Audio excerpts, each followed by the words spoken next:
പാകിസ്ഥാനെതിരെ പോരാട്ടം നടത്തുന്ന ഇന്ത്യൻ സൈനികർക്ക് സഹായമേകാനായി സിവിൽ ഡിഫൻസ് വാളണ്ടിയറാകാൻ ഒഴുകിയെത്തിയത് ആയിരക്കണക്കിന് യുവതീ യുവാക്കൾ.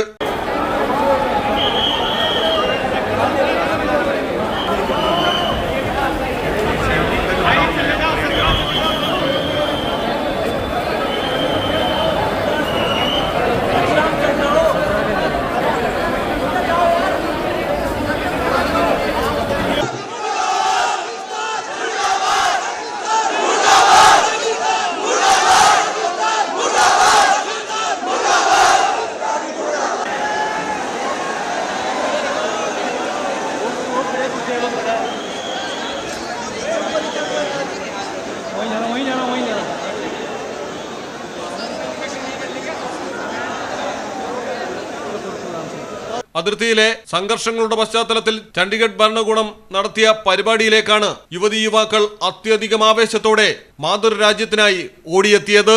ചണ്ഡീഗഡിലെ ടാഗോർ തിയേറ്ററിൽ നടത്താൻ നിശ്ചയിച്ചിരുന്ന പരിപാടി ജനബാഹുല്യം കാരണം സെക്ടർ 17 തിരങ്ക ഗ്രൗണ്ടിലേക്ക് മാറ്റി. 18 വയസ്സിന് മുകളിൽ പ്രായമുള്ളവരെയാണ് ഭരണകൂടം ക്ഷണിച്ചിരുന്നത്. എന്നാൽ കൗമാരക്കാരടക്കം ആയിരങ്ങളാണ് വന്ദേ ഭാരതം, ഭാരത് മാതാ കി ജയ് വിളികളോടെ മൈതാനത്തേക്ക് ആവേശപൂർവ്വം എത്തിയത്. പരിക്കേൽക്കുന്നവർക്ക് പ്രഥമ ശുശ്രൂഷ നൽകൽ, പരിക്കേറ്റ വ്യക്തിയെ സുരക്ഷിതമായ സ്ഥലത്തേക്ക് കൊണ്ടുപോകൽ, തീയണയ്ക്കുന്നതിനുള്ള മാർഗങ്ങൾ എന്നിവയാണ് പരിശീലന പരിപാടിയിൽ ഉൾപ്പെടുത്തിയിരുന്നത്. സൈന്യം തങ്ങൾക്കായി ഒരുപാട് കാര്യങ്ങൾ ചെയ്യുന്നു. തിരിച്ച് സൈന്യത്തിന് വേണ്ടി എന്തെങ്കിലും ചെയ്യേണ്ടതുണ്ട്. രാജ്യത്തിനായി രക്തം നൽകാൻ ഞങ്ങൾ തയ്യാർ, ഞങ്ങളിൽ നിന്ന് പ്രതീക്ഷിക്കുന്നതെന്തും ചെയ്യാൻ തയ്യാറാണ് എന്നതടക്കം നിരവധി പേരാണ് പരിപാടിയെ സ്വാഗതം ചെയ്തുകൊണ്ട് പ്രതികരിച്ചത്. News desk, Malayalam television. എങ്ങനെയുണ്ട് സംഭവല്ലേ? പിന്നെ അല്ലാതെ നമ്മുടെ നാട്ടിൽ വേറെ എവിടെ ഉണ്ടാ ഇത്രയും ബ്രാൻഡഡ് കളക്ഷനുള്ള ഷോപ്പ്? ഈ കാര്യത്തിൽ നിങ്ങളുടെ സെലക്ഷൻ സൂപ്പറാ. Silvan tiles gallery, Valanchery, Puthanathani, Aluva, Palakkad, Edavanna and Pattambi.